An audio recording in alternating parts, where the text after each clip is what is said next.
It's so great to see people coming into the room. We'll just give it a minute as we admit people into the waiting room.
Hello everyone, welcome.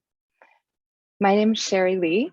I'm an associate professor and a scholar of music and sound studies at the University of Toronto, which is located on the traditional territories of the Huron-Wendat, the Seneca, and the Mississauga peoples, and it remains the home to many Indigenous peoples from across Turtle Island. I acknowledge their stewardship of the land over thousands of years, and I'm humbly grateful for the opportunity to work here. Together with my U of T colleague, Alexandra Rahr from the Center for the Study of the United States, I'm thrilled and deeply honored to welcome you to today's lecture and conversation with Linda Tuhiwai Smith, which launches an exciting new partnership endeavor among the University of Toronto, Oxford University, and the University of Pennsylvania. Let me quickly thank Angela Ferranda and Mia Davanza at Penn for coordinating today's event with real finesse, and to sincerely thank all of you for joining us here.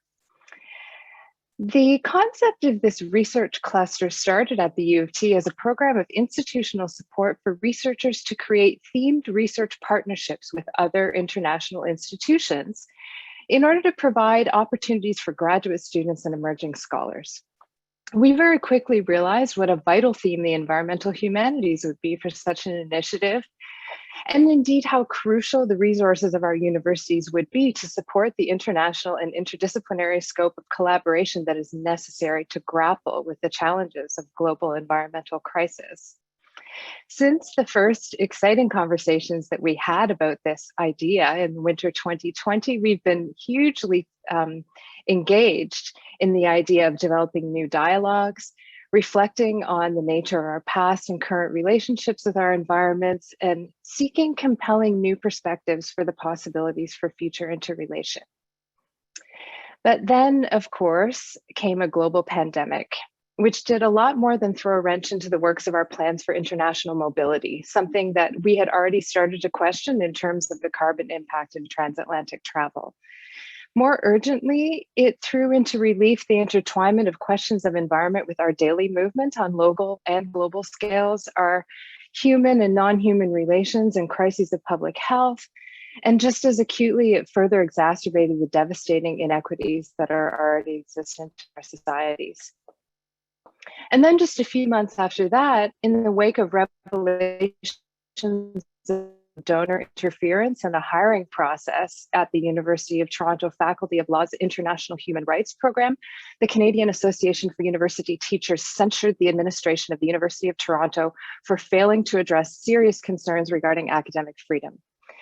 Again, this upset our immediate plans for developing this research cluster because our respect for the censure and our wholehearted support for its cause meant that U of T would not be able to participate in the collaborative invitations of esteemed speakers to this series. But it also, again, meant much more, spotlighting deep-seated ethical issues surrounding the wielding of institutional power in our universities. Although the censure conditions are now lifted, which is why we're here today, much more work remains to be done to address the inequities within the workings of our privileged institutions that are rooted in painful colonial histories. More than ever, we realize that we can only critically interrogate the relations of institutional power to environmental justice by looking beyond our own spaces, listening to the voices of thinkers living and working in other environments, and reaching out to our communities. So we're arriving at today's much anticipated launch event with a sense of excitement and tremendous challenge. In a minute, Bethany Wiggin at Penn will introduce our first distinguished speaker, Linda Tuhiwai Smith, but for now, I'm going to pass the microphone to my colleague and friend Daniel Grimley, who's the acting head of humanities at Oxford, with thanks to him for his willingness to put our heads together nearly 2 years ago to begin imagining this research cluster. And again, let me thank you all so very much for joining us today. Thanks so much, Sherry. It's wonderful to see so many faces from across the globe on our Zoom screen here this evening, this morning, this afternoon, wherever you happen to be in the global time space. I'm absolutely delighted that we've been able to bring this together and that we have such a distinguished first speaker in our series of talks and lectures today. I'm joined by my wonderful colleague, Maria Pilar del Blanco, who is a scholar of Latin America literature, working especially in the Caribbean sphere, who has done a tremendous amount of work behind the scenes from the Oxford side to bring us together. And I'm extremely grateful to all of the team who made this possible. The Oxford Penn Toronto International Doctoral Cluster has come into being at a time of reckoning on a number of levels. As we know, governments are waking up, albeit some more slowly than others, to the realities of climate change, and populations everywhere are thinking through and facing what this means for present and future generations with an increasing sense of urgency. And at the end of this month, of course, many world leaders, protesters, experts will gather just a few hundred miles north from where I'm speaking now for the COP26 climate summit, and we dare hope that some positive outcomes may flow from that gathering of minds. In the meantime, our institutions are changing too as we come to terms with the shifting political, environmental, cultural and health landscapes that surround us and which we shape in our turn. Our ongoing global upheavals have highlighted local, historical, contemporary inequalities, and this is helping us to rethink and reimagine how we make and how we order knowledge. And that has been one of the platforms for the discussions that we hope to bring to the table through this series of lectures. One of the few good things to emerge from the pandemic is a realization that our technologies, or at least technologies for those who possess them, have made communication and connections possible in new and innovative ways, despite them being entirely different, of course, from face-to-face encounters.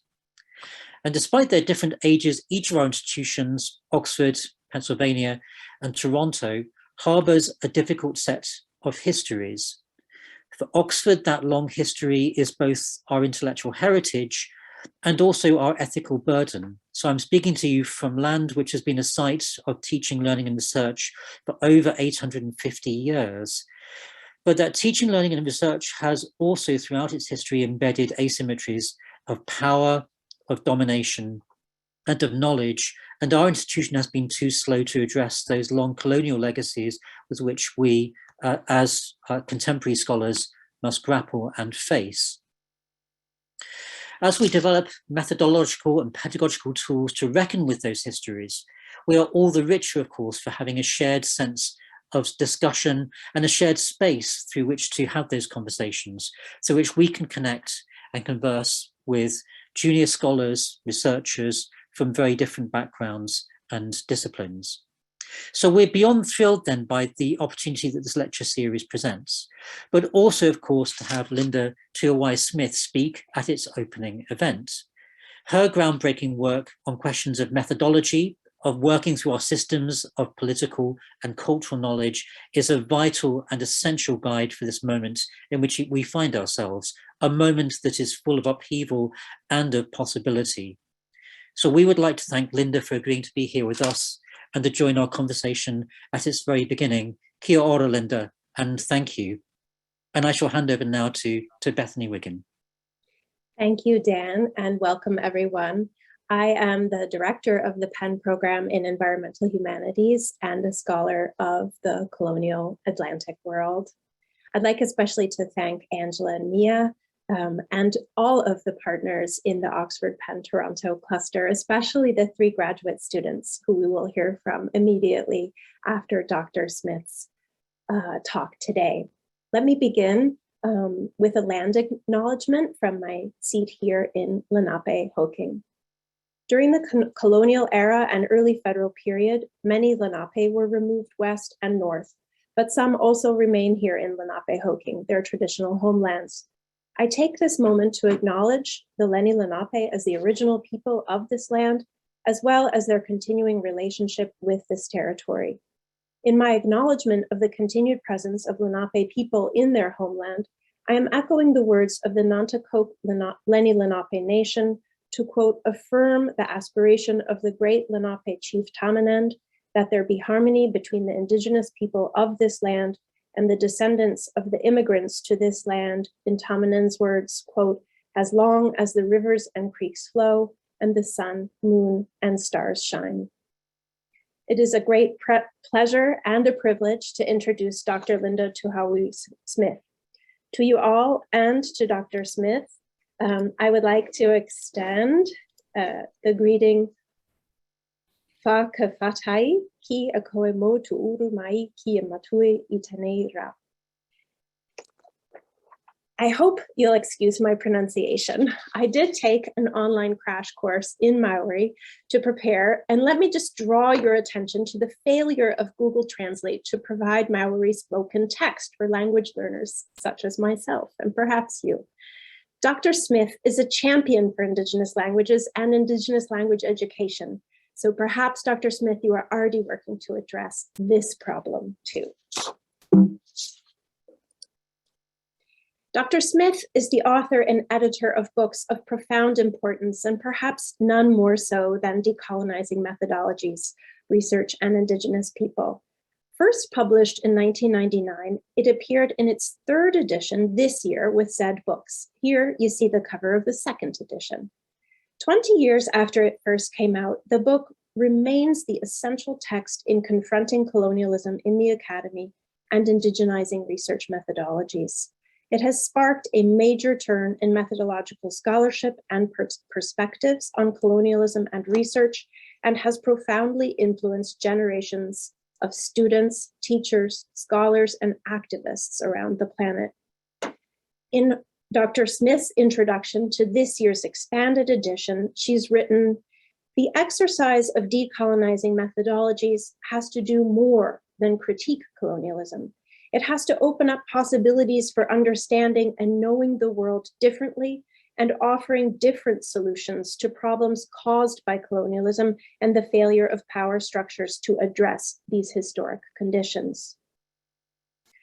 Decolonizing methodologies, in other words, insist on the need to straddle critique and action, to analyze problems and to work toward their solutions. This central insistence on doing restorative and reparative work provides key tenets in the emergent self-understanding of the environmental humanities. And when we, at Oxford, Penn, and Toronto, began to consider the fundamental groundwork we needed to tackle if we were to form a research and training cluster in the environmental humanities, related questions about how to pair theory and practice and critique and action sat at the forefront of our minds. We, in fact, formulated 4 guiding questions, and I'll just read them briefly to you because we also shared them with Linda. If environmental humanities attend to the histories and practices that have severed thought from place, cleaving culture from nature, how might this collaborative cluster for training future leaders in environmental humanities support practices that institute better relations? How might we bring critical university studies into fresh dialogue with discourses of environment and ecology? How can we engage with communities to work toward environmental justice in our local and connected spaces? And how can such a seminar series, and more broadly, a research cluster hosted by 3 colonial institutions, do meaningful restorative and anti-colonial work?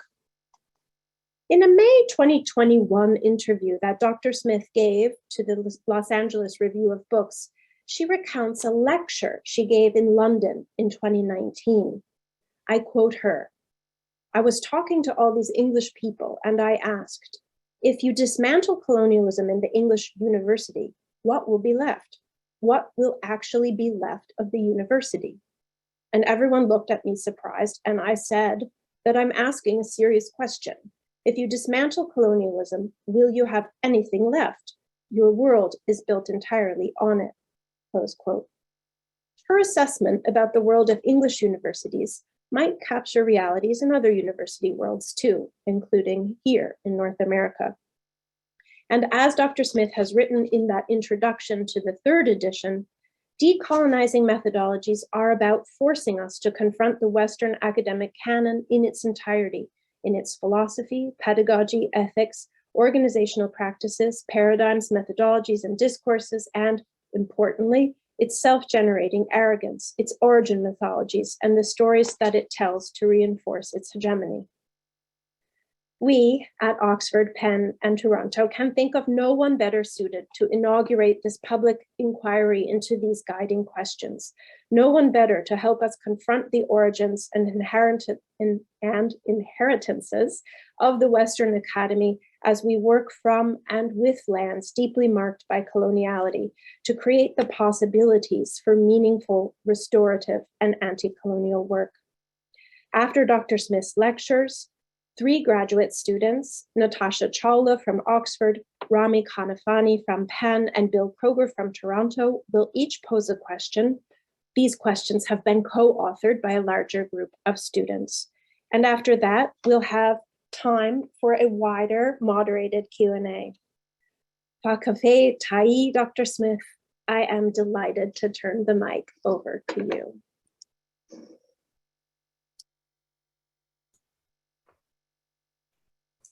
Well, tēnā koutou katoa. Greetings, everyone. Greetings to you from my mountains, Hikurangi and Pūtauaki. Greetings to you from my rivers, Waiapu and Rangitaiki, and greetings from Aotearoa. If you were in my context, you would know immediately from the naming of my mountains and my rivers where exactly I come from, and you could probably work out, therefore, who I am. And it is our land and our place which defines our identity and who we are and what matters. And want to thank you very much for that introduction. I'm not sure I can answer all your questions. I thought the last one you've started answering for yourselves by starting and doing something. Rather than sort of sitting in, academia and wondering, what shall we do? Is it even our role to do anything other than study, think about, critique? I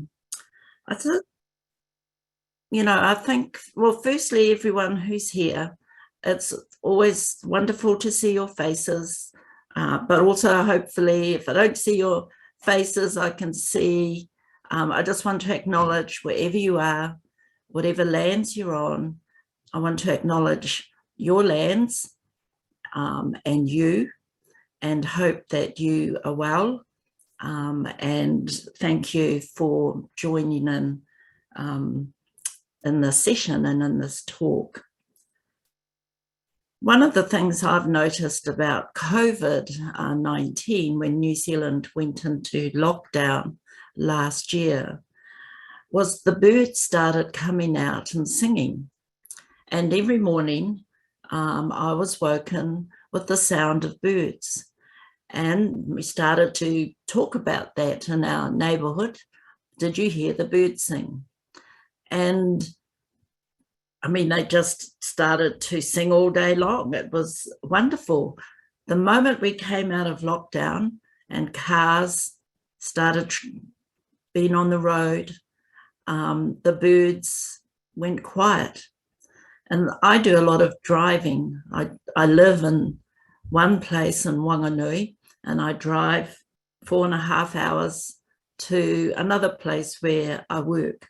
And on that drive, initially after lockdown, I saw all the birds, and they'd be walking on the road, they'd be like, what are you doing on my road? get off. They wouldn't even fly away. They were completely unafraid. Now, when I drive on that road, there are no birds. There are wild goats, and there's a couple of strange peacocks that have escaped somewhere, but none of the native birds that I saw immediately after our lockdown are there. The spaces they occupied when humans withdrew, they now have retreated from, back into the bush and into, I guess, the wilderness. And I thought that was just a very simple kind of illustration of the impact that humans have on our environment, on other entities that we share the world with. And really that's what I want to focus on and talk in terms of talking about some Indigenous ways of thinking about place, about who we are, about what our role is as human beings. And I think I said in my abstract, you know, we're not that special, humans. We really are not that special. But aren't we just the worst high needs group of entities in the entire universe? We're like off the scale in terms of our neediness, our arrogance, our greed, our desire to conquer and possess, and our uncanny ability to say we love things and then destroy them. We love nature, but we will destroy nature. We love these beautiful sounds, but we'll take their environment away. So it's a, you know, interesting, challenging, vexing responsibility that we have as humans to understand our role as just one of many entities that live and that exist in the world. And I think from my own Māori worldview, and I know you would know that other Indigenous peoples talk about the principle of relationality, the principle of relationships. And this is not just about how we might have big families and we have grandmothers and aunties and uncles, those kinds of relationships, but it's how we relate to plants, to animals, to spiders, to frogs, to worms, to creepy crawly things, as sharing genealogies. In the Māori genealogical sort of traditions, everything in the world is related. And humans exist alongside other living entities. When I talked about my mountain and my rivers, they are entities. They have identities, and they have, I mean, we use the term a force of nature, but they have a spirit, a modi. They have agency. They're more powerful than us. In fact, in our traditions, we have stories about mountains falling in love, and even love triangles, like a few of our big mountains in the North Island were caught up in a love triangle, a huge scrap, and that explains why Mount Taranaki is on the west coast and another group of mountains are in the middle of the country and another one is sulking away, you know, further north, that our mountains moved. And they had this kind of sense of their own stories, that our rivers have their own stories, that we all have these stories. So what is the role then of, you know, a human in our worldview in relation to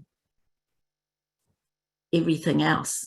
I don't want to say in relation to nature, because the nature concept is a very Western concept that's split between the human and nature, that somehow humanists, especially when you look at concepts of civilization, many of those concepts were taking the wild and the savage out of the human, right? Taking nature out of the human. That often things that are seen as natural in humans were also seen as those are the very things that you have to control. You have to control emotions. You have to control all these things. And that's a very kind of Western idea when you're coming at it from, my own Māori philosophy, where we're simply part of nature. We are nature and nature is us. But we have these roles as humans. It's not just that, we're related to creepy crawly things that we may, not want to really encounter these days. But humans have special responsibilities where we're like a tuakama, an older entity that has to be responsible for guardianship of our place and our environment. And I want to introduce another concept of intergenerationality, because our responsibility is down the generations. It's about ensuring that everything we do now in the future generations, in our grandchildren's, our great-grandchildren's generation, that they will inherit the work that we've done, the place that we've left them, and that they should inherit something that they don't have to fix up. They should inherit something that is flourishing. So our intergenerational responsibilities are really important. And I think we're in an era right now with climate change where the world is failing in those, or in that one task of leaving the world a better place for generations to come. But as a Māori person, that is our responsibility, not as individuals, that's part of it, but as a generation. And if I just kind of put it simply, just give you a simple example of this, in part of my life, I also am part of a family who have a farm, and it's away in the remote part of the east coast of the North Island. We have cattle, we have ubiquitous sheep, we have manuka honey, and we have a forest. And my grandparents started the farm. They had 10 children who lived and who had families, and my mother was the youngest of that family. And each generation of us have had to step up and be responsible, not only for a farm that's, grows cattle and sells cattle, but for the land that our farm is on, which we've inherited from our ancestors. It's the kind of responsibility where really the farming part is the easy part, all right? Looking after sheep and cattle and making sure your grass and you've got fertilizer and, moving into regeneration and regenerative farming, all those things are challenging, but that's the easy part. The difficult part is ensuring that future generations value what they've inherited, that we give to them the legacy that our grandparents or my grandparents left for us, that they understand they can never sell that land. They can never sell it. They have to look after it, and they have to, in order to do that, they have to work together. And the larger your family becomes in the Western world, the more challenging it is to work as a collective of humans and to work collectively for something that you in your generation will not receive the benefit. And I think that kind of ethos is really important, that we have to do things where we will not expect to experience that benefit ourselves, but we see ahead, not even to our children's generation, but beyond to our great grandchildren's generation. That's something we do now. You know, when you think about it, what is it we can do now that in 3 generations' time, they will think, wow, you know, look what we've inherited. Look at this legacy. This is why we can flourish. The world can't do that at the moment. All right, humans are really stuffed up at the moment in terms of the confidence we can have in saying that. You know, what's the world going to leave our great-great-great-grandchildren when our great-grandchildren are already upset and angry at the legacy that they're going to have to carry and the problems that they know that they're going to have to solve. So I think, you know, is it too late to think about other ways? I mean, that there's a sense of urgency. Is it too late to try and adopt other paradigms, other philosophies? That's kind of fatalist, I think, if we just give up and say it's too late. You know, I mean, I think one of the positive things about humans is we have something called creativity or imagination. We kind of live on these notions of hope. We live on the mythologies that we can really fix things up. You know, that we break it, we fix it.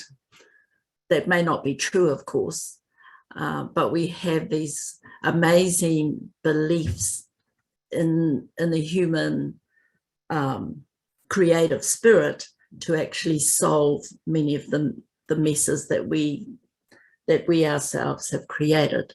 And I think it's I think that is the message of hope, I would say, lies in both Indigenous paradigms and Indigenous philosophies, but also in a sort of decolonising approach. I mean, some people sort of ask me whether it depresses me, you know, thinking about settler colonialism, thinking about racism and these systemic issues. Is it depressing? Well, you know, you can go down that way and go, it is depressing, but I want to be able to leave my house every day. And I want to fling the door open and look at the sunshine and the world and think, you know, I want to be in this world. I don't want to hide away in the dark, because I don't think that helps. So I think this sort of energy that we have to have, we need more of it. And one of the other hopeful things, I think, if you look at the Indigenous people's struggle and look at what they've accomplished, and you do the maths, there are not that many of them really. I mean, you know, by definition, Indigenous peoples are minorities in their own countries now. They've been colonised. Stories of that colonisation keep appearing. You know, we're reading from Canada and the US, the discovery of remains from residential schools. These horrific stories keep kind of emerging and, you know, slapping us in the face again. But we keep going, right?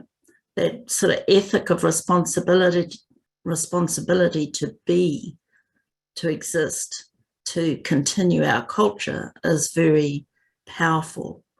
And I think what Indigenous peoples have accomplished globally is really in the evidence of that is in the Declaration of the Rights of Indigenous Peoples, because the United Nations is made up of countries.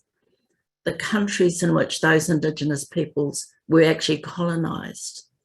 So when you think about it, colonised peoples from different countries got together in Geneva, they drafted a declaration, and somehow through moral persuasion, they persuaded the countries of the United Nations, which oppresses many of them, those countries, to pass that declaration. It's a really great lesson in mobilisation, in having a vision, in collectivity, in collaboration, in hope that we can change our circumstances if we work collectively. There are also some ethics in those struggles that I think are really good lessons. There are many Indigenous peoples who are still not at the table. They're still struggling to survive. They're still hunted, or in some places, what COVID has shown, that they're still left to languish and die, that they're easy sacrifices for some countries to make. And there's this kind of responsibility felt within the Indigenous community that seats always have to be left at the table. Doors always have to be left open for others to come when they're ready. You know, and what does it mean to be ready? It often means you have to do the struggle in your own context first, in your own place. You have to come together in your own place. You have to kind of emerge out of that and become strong in your own context. It's not good enough just to engage in the wider world without a responsibility to change things in your own backyard. That your own backyard is where you start and where you finish. It's your responsibility to do that and then contribute to the world at large. And that's really how I've seen my own work, myself as a scholar, is to be grounded. I mean, we use all these terms, don't we, around place and the environment, to be grounded. And what does it mean to be grounded? I'll tell you what it means to me. When my grandsons were born, when my daughter was born, I made sure I took them home to where my mountain is, and took their shoes off so that they stood on the ground of my ancestors in their bare feet. So they felt the ground. So they felt the earth. So they could see with their own eyes our mountain. They could see with their own eyes our environment. They could play in it. They could have fun in it. They could experience joy in it. Because I think it's from those things you develop the strong ethos of caring for the places you come from, of carrying on the legacy of ancestors who left you something. So just a few other concepts I want to drop into this talk. If you read, some of the literature in the New Zealand context, there's a Maori word we use called kai tiakitanga. Kai tiakitanga. Kai often means food or to feed, and tiaki is to help and to support. And it's used as a term of guardianship, that our role as humans is to feed and support the environment. So it's not look after in a passive sense. It's this idea of to feed the environment, to ensure the environment is nourished. And the idea of guardianship is because we and other Indigenous peoples don't have the same idea around property rights. It's not ours. The trees are not ours. We're permitted to use them. for our purposes, but we don't own them. They own themselves. We're permitted to use the water, but we don't own the water. The water owns itself. And these are really important principles and have been struggled over in the New Zealand context in terms of privatisation agendas as part of sort of neoliberal reforms in New Zealand and in other countries, where water is seen as a commodity that can be bought and sold and traded. And, you know, Māori have been really very proactive in the New Zealand context in contesting those ideas. So some of you would be familiar with the fact that a tribe in New Zealand won the right in its settlement with the Crown to for its river to be given legal identity, the Wanganui River. And another tribe have won a similar right for their national park to be given a legal identity. Now, this is seen as being, you know, hugely innovative and a landmark in terms of legislation. But it also is a mixed, people have mixed feelings about it. Yes, it's absolutely wonderful that that river has been given the special identity, and 2 guardians have been appointed who speak for the river, one from those tribes and the other one representing the Crown. So there's a legal structure around it. But it is still being brought into the Western legal framework. And that's, you know, that's an issue that some people have, that once these concepts are enshrined in legislation and then in law, LAW, the other law, LORE, becomes diminished in a sense. So, you know, because really the river has been given a property right, when in the Māori philosophy, it's a living entity with its own agency.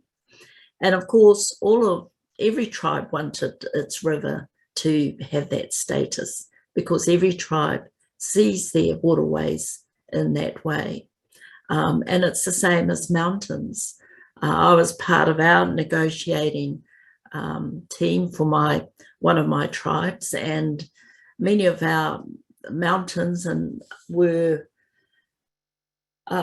you know, the sides of the mountains were part of private property and were farmed. So we weren't allowed to claim the mountains. So we thought, oh, let's just go for the mountaintops, because we know there are no sheep up there. You know, so we did sort of put it in our negotiations that we would quite like the mountaintops back. But because that part of private property, we weren't, you know, that was ruled out of bounds. So I think this drive to, you know, in our context here, to keep being responsible. What does it mean to be responsible for your mountain? Be responsible for your waterways. You know, for us, it's meant these constant struggles with local governments, with the government, with corporations to protect the future of our land, to protect the future of our environment. So while while I might talk about these as really, you know, our Indigenous value system, I think in our context and in others, I'm sure in Canada and the US, these have been struggled over all the time in an everyday sense between our value system and the value system and the legal system and the political system of settler colonial states. you know, so the fact that we're still alive to do that is, I guess, a privilege, because many Indigenous peoples have been moved entirely off their lands and have no voice and are not able to do that. Okay, I know time has gone on, and I just want to wrap up now. In the English language, you know, there's often these categories that are used, and one of the ones that used to do my head in is the category of animate and inanimate.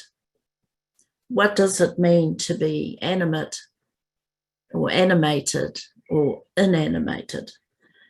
And when we talk about the environment, you know, people are often talking about birds and water and dynamic things, trees. But for us, in our philosophy, a stone is animated.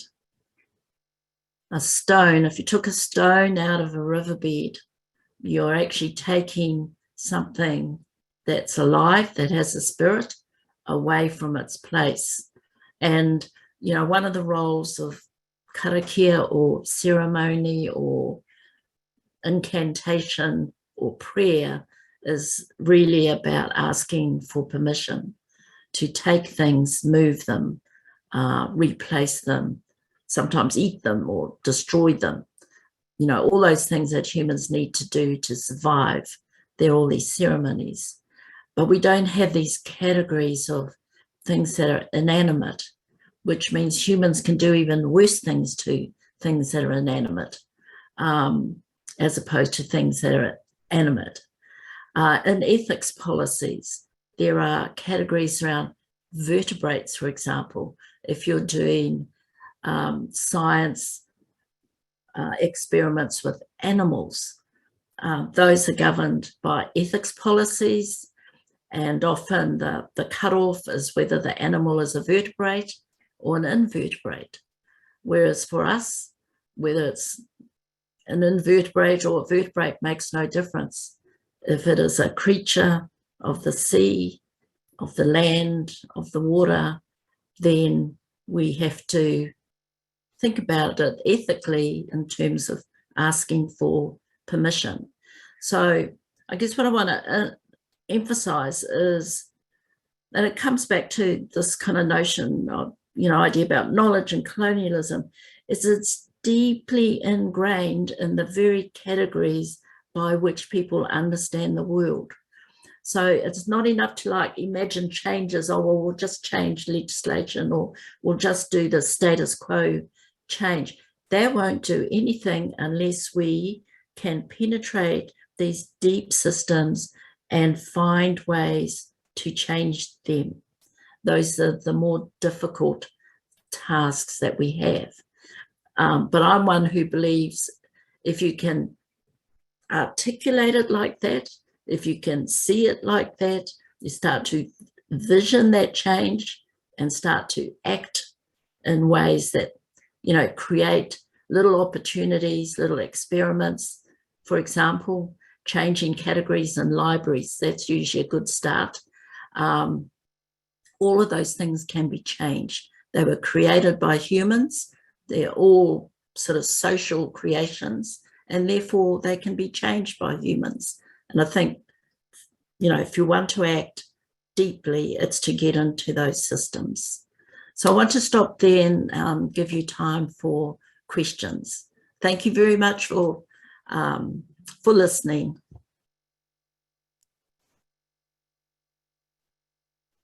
Thank you tremendously for that really enlightening discussion. That was really, really a pleasure to listen to.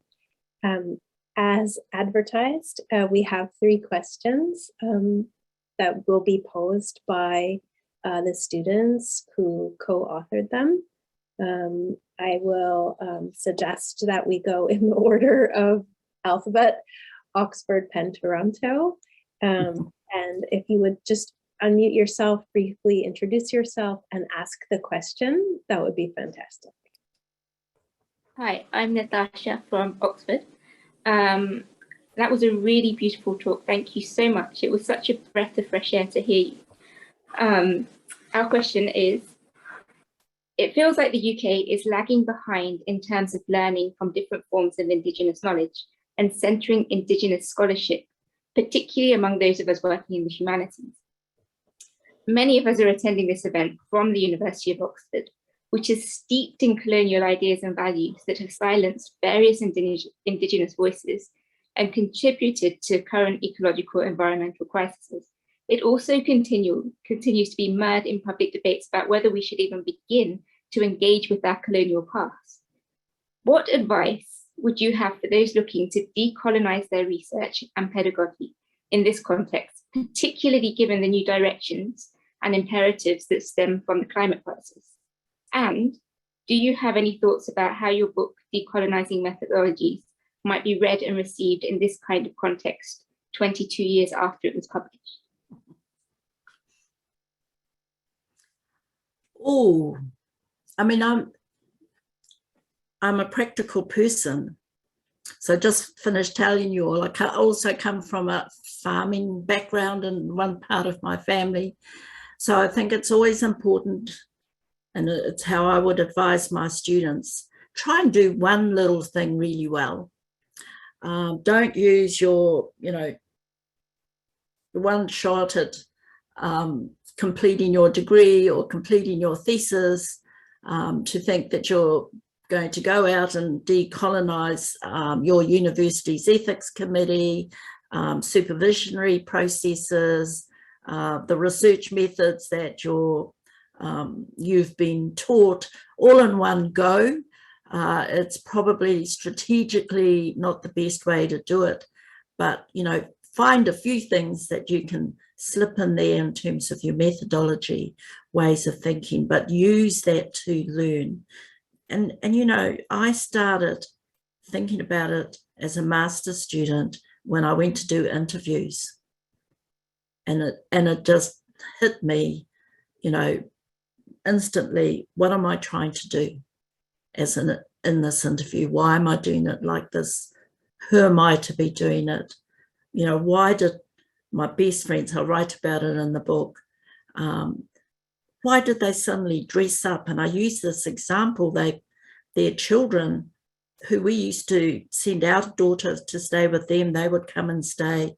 And then I went to interview them as a researcher, and their children had matching pajama tops, like the pajama top and the bottom matched. And I'd never seen that ever. None of our kids wore matching pajamas because we're never that organised as mothers. Suddenly, here we are. Why did they dress up for me? And that's when I started to really think about what's going on with these methods and, the impact of them in a real simple way. So I don't think, this is about complicated work. At the beginning, I think it's step by step, and it's a journey. In terms of the impact of the book, I don't know, who knows? Those of you who've written a book, you put it out there and you hope someone reads it. And it's taken, what do you call it? A book that's taken a long time. It's been a slow burner in terms of its impact. And if it's doing good, if it's been useful, if it's helping people, then I think that in itself is a good thing to feel as an author. I know some things disrupt people.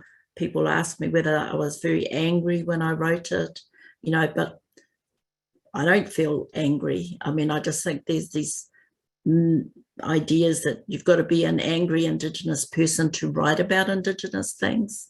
I was trying to communicate actually to Indigenous communities these ideas and trying to figure out how to write to them, knowing from my own families they don't buy books. So how do you get to them? So I'm not sure if I've answered all your questions. I can't really solve the UK institutions. That's a biggie. Maybe we'll let you have a break. Haha. And we'll hear an American question. Over to you, Rami. Thank you very much, Dr. Smith. Your talk was very beautiful. My name is Rami Kanafani, and I'm a PhD student at UPenn. And I have a question about space. In decolonizing methodologies, different conceptions of space are formulated, from a Maori conception of space that is bound and inseparable from time, to a Western conception of space that is universal and measurable, and that colonizes and transforms indigenous space into the spatial image of the West. You also talk about a space of negotiation that exists as a middle ground between Western research with its colonial legacies and an indigenous space of relationality and locality. So my question is, where is this space of negotiation located? Could it exist inside Western research institutions, inside the master's house, so to speak, or is it outside? Or is the spatial vocabulary of inside and outside no longer tenable under decolonizing methodologies? Oh, what a good question. I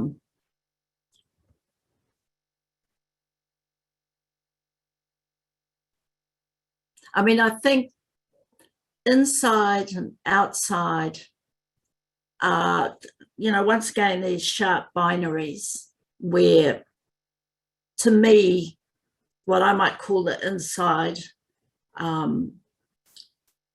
is vast. I think Western research sort of often sees our communities, the outside communities, as small kind of enclaves. That was one view. Another view was like wildernesses full of savages, kind of that view. But to those who live in the margins or live on the outside, the worlds that can be very large worlds, culturally rich worlds, even though it might be a street or a house, it's still a world for the people who live in them. So you're right about those categories. In terms of spaces for negotiation, I think they exist anywhere. What you need, though, is who is negotiating with whom. What is up for negotiation? And so one of the challenges in academic institutions in particular is if they never go out of themselves, they'll never get to have these negotiations, because that's generally not the traditional approach of academic institutions. They would send scholars out, concepts like in the field research. You do your research out there, but everything about that research is defined within the academy. Your methods, your preparation, your language, the tools that you're taught to see this other world. It's all within the academy, so there's no negotiation there. I think in truth, negotiation occurs in these liminal spaces where no one is really that comfortable. It often occurs where there's a little shift in power, that those who are used to and feel entitled to power suddenly have it, shaken a little bit, that it's in those moments you can negotiate. I think something like refusing to speak is a space of negotiation. Refusing to engage is a space of negotiation. So all those things, I think, are part of this question about space. I mean, in the end, the most important spaces are here, between this here and that here, in our minds. That's the space where I think we have to start liberating or decolonizing. I love that. Bill, would you unmute yourself? And thank you, Dr. Smith, for your talk. My name is Bill Kroger. I'm a grad student at the University of Toronto. Our question is, You have highlighted how Indigenous narratives such as the Purakau emphasize interdependence of speakers and listeners, foregrounding how people feel about stories in relation to other stories and emphasizing relationships with audiences as well as listeners' roles as potential retellers. By contrast, you have documented how research reframes stories, adopting an objective, invisible, or neutral perspective. Could you speak more about how research projects by Indigenous people and possibly by others can find ways to frame Indigenous stories that do not transform storytellers and their performances into objects or artifacts? For example, does inclusion of knowledge in forms other than academic writing, for example, sound or song, offer potential for retaining a story's narrative strengths? Does including records of past and present colonial research prejudices help to reframe the work? Fantastic question. I assume you know the work of Leanne Simpson, I think, who's a musician, a poet, a storyteller, that, you know, once again, it is going deep into all the different components of what we think about in terms of research. Because, you know, what often happens is, as a sort of traditional style researcher, you know, we're good at listening, and we can record, we can do transcripts, we can, you know, send those back to people, we can get their permission. That's all very, you know, ethical and well trained, but somehow in that process we take the guts out of a story, we take the life and the soul out of it, because the mode of our writing, the mode of our thinking is almost, you know, we've been trained to go for the main narrative line, for example, go for the interesting character, go for the interesting event, and so we often miss the nuances, we miss the humour, we miss the silences of stories. So I do think things like music, poetry, drama, performance, you know, all these other ways of trying to incorporate those stories, you know, different sort of modalities for doing that are really important. But it also does depend on the kind of research you're trying to do and why. Just some latest research that I've been doing with a colleague, you know, we also collect these stories up, and we've started doing a range of things. So in terms of resources, because neither of us now, because we're at the end of our careers, care necessarily about writing academic papers. So, you know, I've been doing more poetry. We've been collecting short stories from every participant, 500-word story of your grandmother from everyone we've interviewed. So 500 words, they can talk it and it can be written down. They can provide us a photo. We've been turning many things into wheels with magnets on. They can stick on their fridge and they can turn around. That's got inspirational sayings. There's just a mode of things, I think, that if you get in there, it's quite exciting, but it's also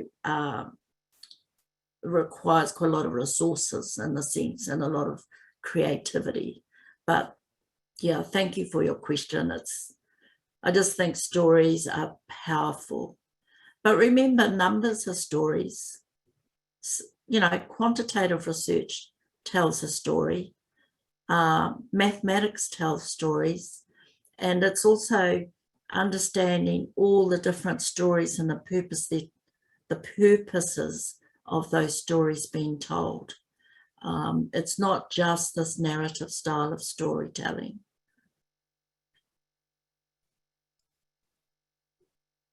Thank you for that. We have a question from Arlene Plevin. Arlene, go ahead and unmute yourself. Hi, can you hear me? Yes. Good. Thank you for your talk. I am usually in Seattle, but tonight I landed last night in Italy, where I'm seeing my beloved cousin for the first time since COVID. And it's interesting to think of travel, chosen travel, the privilege of mobility and the context of this talk, and Western mobility especially.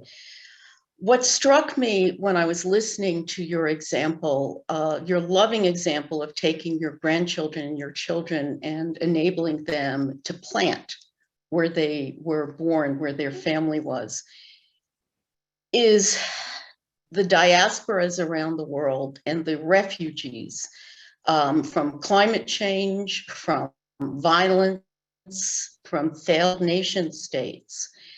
And I wonder if, when I say our here, I'm talking of Westerners, our failure to be touched sufficiently by the plight of those who are forced, for whatever reason, from their homes is due to our lack, in some ways, of connection to the land through stories, through a kind of respect that Aldo Leopold in the Land Ethics talked about, because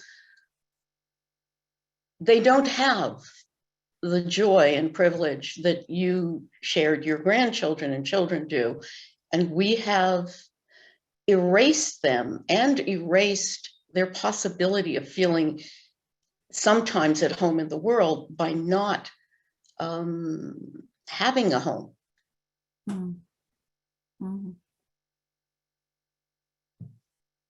Yeah. There was a question in there somewhere. Well, interesting, isn't it? Because, you know, a lot of it, I think, is about borders, boundaries, territories, states, because the human race did move, did travel. And I'm a descendant of Polynesians. We traveled the Pacific over hundreds and hundreds of years. So I feel, you know, travel is in my DNA to travel. So it's not just a bit tied to one place in a sense, but it's been able to live in place, to move in place, to respect place. But the moment, you know, we ended up with these very strongly bounded sort of nation states in particular that are reinforced by, you know, capitalism in a way, by definitions of, you know, what makes us different from you, that it then locks people in. And therefore, those who are seen as moving, who are migrating, there's two kinds. There's like those who are forced to migrate. Yeah. But, you know, right now in COVID, we've got examples of billionaires who can move and go to space. You know, people with a lot of money wanting to skip quarantine because they have got a private jet and, you know, they don't need to mix with everybody else in the world and can dictate the rules of their movement. So that whole sort of concept of, you know, thinking about, you know, what is the problem? Is the problem really people moving, or is it the problem about boundaries and territoriality and walls, you know, these sorts of things that have been put in place to really exclude people and to shut them out. I mean, I'm not diminishing the sort of crisis that's occurring around the movement of populations from, you know, the South and the South American context up to the North, into Europe. You know, why are people's moving? They're moving away from things, you know, and what's happening where they're moving away from. They're moving, you know, they're moving for survival. They're moving for a concept of freedom that they can't necessarily see in their own territories. They're moving for basic human needs, safety, security, food, life, you know, those sorts of ideas. But the world created the kind of world, the kind of economy we have has created that kind of movement and controls it and can solve it. You know, so, I mean, to me as a person who's spent most of my life in Aotearoa, I did go to school in the US, to high school there, but I've spent my entire career here in New Zealand. I love traveling the world, but I know I'm privileged because I can come home. I know I'm privileged because I know that the land that we're on, my great-grandmother, my great-great-grandmother, my great-great-great-great-great-grandmother walked that land. That's something rather special. And I acknowledge that. Many Indigenous peoples have been completely displaced. And now climate change will displace more. And then my daughter said when I arrived in Wellington last night that I'm a COVID refugee because I haven't been able to live at home where I work because of the alert level, the lockdown that's there. So I've come to stay with her. So when I walked in the door and she said, "You're a COVID refugee," I went, "Oh, okay, I'm not sure about that label." But yeah, COVID too is moving people around. We have a lot of questions coming up in the chat. Dan? I might have to leave in about like 5 minutes though. Okay, no problem. Great, thanks, Bethany. And thanks, Linda, for such a glowing and optimistic talk. I think it's really given us a sense of hope at a otherwise very bleak time. I was very struck by what you said about the animate and the inanimate. And it reminds me of a story about a stone in a valley in Wales near where my mum and dad live, which rolls down the hill every evening to a pond to drink. And in that valley, that always seemed to me to make complete sense. But my question to you is, how do you think that we can attend to the animated qualities of those objects which we have rendered inanimate through our Western epistemologies in ways that can recognize that animation once again? I mean, like everything, it's how do these things become a practice as opposed to an abstract concept? Yeah. And, you know, to become a practice, we have to start to practice that in some way. And, you know, I know in, or even in New Zealand in schools and that, you know, children get asked to bring something to school, a stone or an egg or whatever, but it's always seen as like childlike. And then when you grow up, you don't have those sorts of relationships. It's what you learn on the way to growing up. Whereas I think those things you need to grow up are the things you need when you're grown up.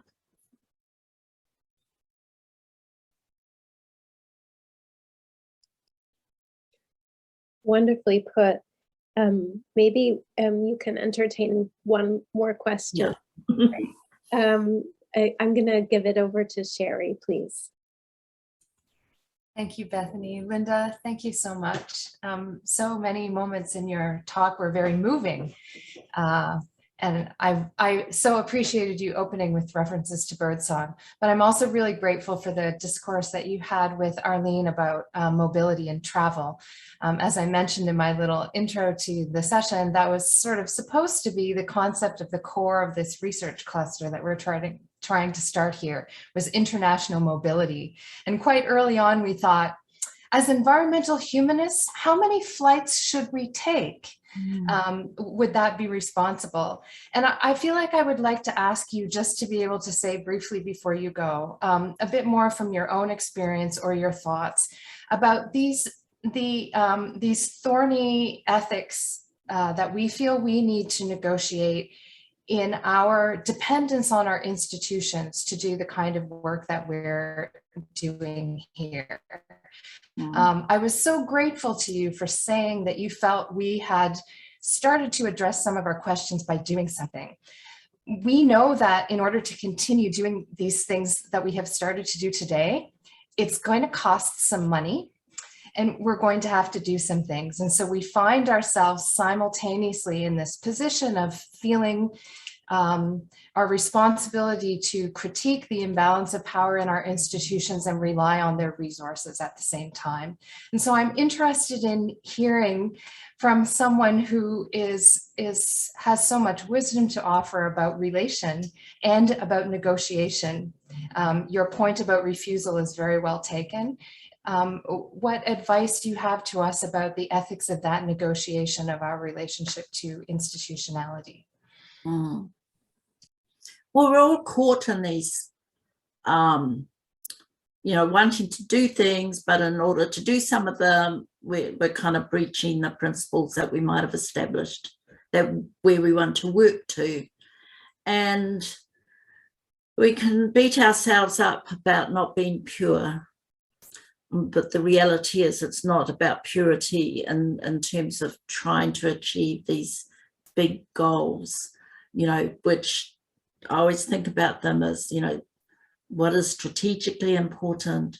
What can we do with minimal, risk to others and to ourselves?